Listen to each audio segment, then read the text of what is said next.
Okay, for the NIRSpec MSA mode, I'm showing a figure here with the aperture plane with the 4 MSA quadrants projected onto the 2 NIRSpec detectors, which are shown in green. And so you don't see what's behind the aperture plane, but I've tried to put some dashed lines in there, dotted lines. So the dotted green lines show the edges. Let me try to get my mouse up. Show the edges of the NIRSpec detectors, NRS1 right edge, NRS2 left edge. And so there's a gap of about 18 arc seconds between the 2 detectors. And that will result in spectral gaps when the spectrum from a given shutter, the source in a given shutter, is spread across the 2 detectors.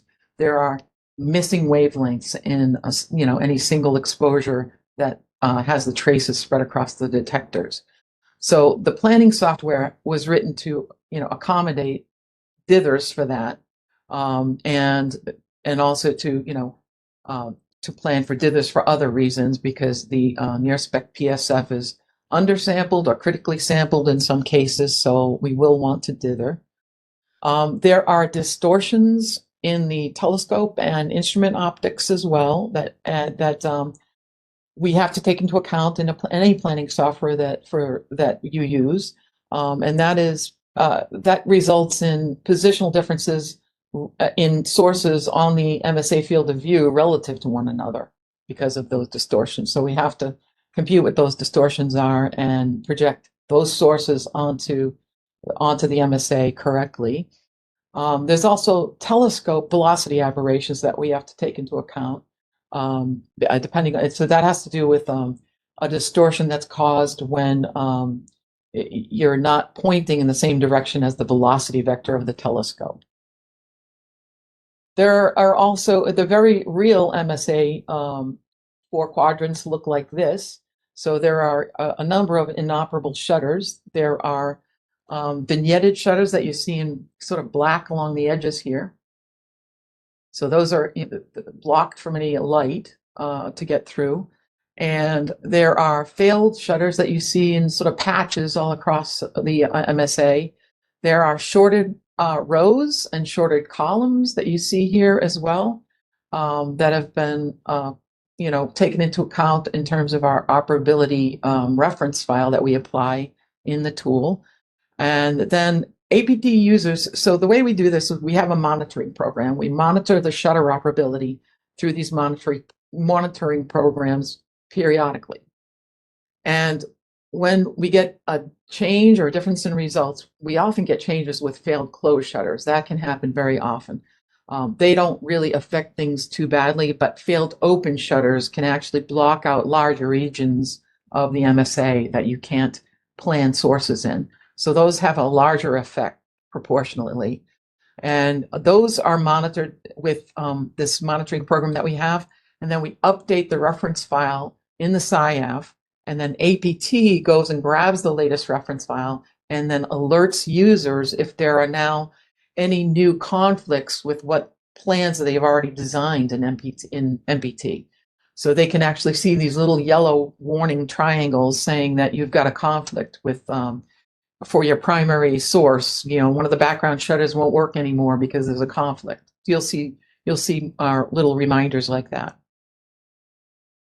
So I mentioned the benefits of dithering. Here's several of them, not only to just get across that spectral gap to get basically an exposure on either side of the gap so that you can fill in the gap, but it's also to, of course, take advantage of the optical distortions and maybe observe some sources that were behind bars at one position and be able to observe them at the other position.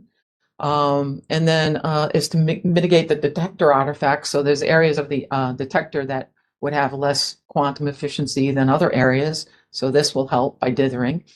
And to also improve that resolution that I talked about. Okay, so the MSA planning tool is we created at STSCI to take into account all of these constraints, I'd say. It will find optimal pointings using basically a search grid that you define in the tool, and it will create MSA configurations for what it thinks is the best pointing based on the criteria that you set in the planner, which is part of the MPT that I'll be showing you. It uses a catalog that you ingest into the tool, and you define subsets of sources if you want as primary sources and filler sources. The primary sources are, those are the sources. The difference between the two is that the primary candidates are used to define the best pointing, to find the best pointing, and the fillers are used basically to just get more real estate in the MSA being utilized, so you have a more efficient observation. Okay, so our example science program that I received permission to use is program 4212, but I'm not using, they carefully design their MSA configurations based on what wavelengths they wanted to observe for these distant galaxies. They're lensed galaxies, and they have like emission features that they were after, and I've written several of them here. They're all basically observable with G395H band. That's the red band for NIRSpec, which nominally goes from rest wavelength 2.87 to 5.14 microns.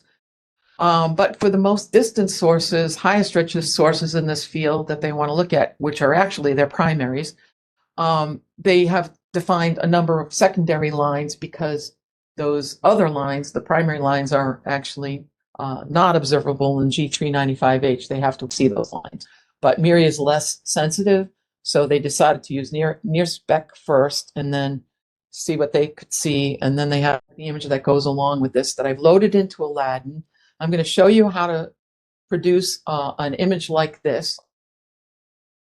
Catalog sources are all displayed on top of the image, and the MSA footprint is also displayed. But I first wanted to say that this is a characteristic case where they had one NIRCam pointing for pre-imaging, and they did multiple colors of that NIRCam field. And so you can see that the footprint of the MSA is larger than the NIRCam footprint. So the catalog can only partially be displayed on top of the NIRSpec MSA. So this poses specific constraints for the planning that we want to use in MPT. So it's got a small catalog area relative to the MSA. It's got very few primary sources, which is another key characteristic, and they are interested in select wavelengths. So again, the catalog area is small relative to the size of the MSA. And then the primary candidate set boundaries in the dispersion and cross dispersion directions are what normally define the search grid size. So that could be a problem when the catalog is smaller than the MSA, because MPT wants to find a pointing that's close to the center of the catalog. If you do that, then you might miss some of the sources when you have a smaller area catalog. So there's two ways to get around this problem. One is to basically enlarge the default search grid area, right, in the MPT planner, which I'll describe how to do. And then the second thing that you can do is assist MPT by visually pre-selecting an initial offset pointing in Aladdin. So I want to show you that when you're looking at an MSA catalog, which is a specific type of target that you load in, okay, it's a catalog of targets, so it's a table with all of the columns defined with whatever columns you want in your catalog can be in the catalog. And then when you ingest it into APT using in the targets folder, you'll be using the form editor to look at the targets folder. You'll ingest your catalog as an MSA catalog type. And when you ingest it, you just need to define the catalog columns that you're going to be working with in MPT. You can highlight it and you'll see the data in the window to the right. And you'll see minimally your catalog needs to have IDs and RAs and DECs. That's what a minimal catalog needs. It computes the center of the catalog is computed by MPT, and then it's uneditable. And the catalog in this case was produced from a NIRCam image, so it has an astrometric accuracy that I've indicated there of value of 10. And the button that I'm pointing to down below is send to Aladdin, and that's how you produce those little green circles that you saw on the previous diagram. One other word is that the positions should be registered to Gaia DR3 for the best accuracy. And I want to say too, in this view, you can actually reorder the catalog entries by clicking on any of the column. You can sort the data by whatever column you choose by clicking just to the right of the word, the column label. And you can see that I've done so in the weight column there. I've organized it descending in descending weights. So I have identified, I'm going to show you, so with the new candidate set button, which is off to the left here, you can define a daughter candidate set to work with an MPT. So I went to the catalog, I highlighted it, and then I said, I want to make a new candidate set, and I want it to just be the highest weighted sources, these 7 sources here. So that's what's in the primary candidate set. So those sources correspond in APT to, you can't really, it's very hard to see here, but there are little boxes of on these emission blobs within this lensed galaxy that were the most interesting for the proposer. So we selected those as our primary sources. Like I said, there's 7 of them, and they're aligned linearly.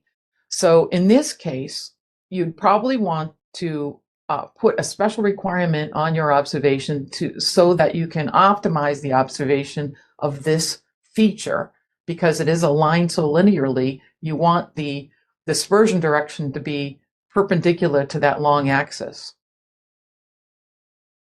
So they appropriately assigned, they did a minimal 2-degree range, aperture range for their special requirement. So when we plan the Moss observation, we're gonna use the same angle that they planned to use, that they specified it in a special requirement. We're gonna use 135 degrees in our plans. Before you set a special requirement for a particular angle, you should check that the angle is a feasible angle for that target position for the James Webb Telescope.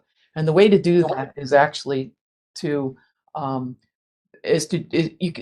create like a test fixlet observation, for example, in the observation folder, and copy the center of the catalog, the Moss catalog, use that as your fixed position for the target of your fixlet observation. Run the visit planner, and then there is an update display button at the bottom of the visit planner that you would run. And then after that, you would create this report that you see here would be created by clicking that you want a total roll analysis on that particular observation. You highlight the particular observation, you run the visit planner, you update the planner, and then generate this report from the total roll report. In terms of V3PA, that position angle is related to the aperture position angle of NIRSpec by they're offset by 138.5 degrees roughly. For our selected APA of 135 degrees, that corresponds to a V3PA of 356.5 degrees. And that actually occurred mid-December, last December, and the observation was taken in December for the Moss.